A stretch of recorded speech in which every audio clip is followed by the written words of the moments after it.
Thank you very much. A short time ago, the U.S. military carried out massive precision strikes on the 3 key nuclear facilities in the Iranian regime: Fordow, Natanz, and Esfahan. Everybody heard those names for years as they built this horribly destructive enterprise. Our objective was the destruction of Iran's nuclear enrichment capacity and a stop to the nuclear threat posed by the world's #1 state sponsor of terror.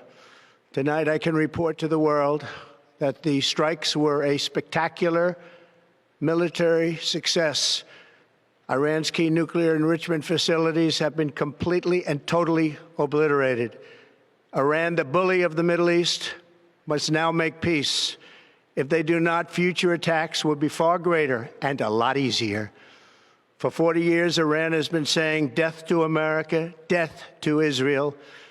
They have been killing our people, blowing off their arms, blowing off their legs with roadside bombs.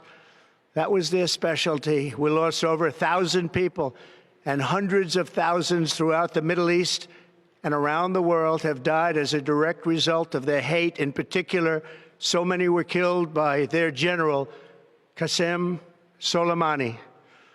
I decided a long time ago that I would not let this happen. It will not continue. I want to thank and congratulate Prime Minister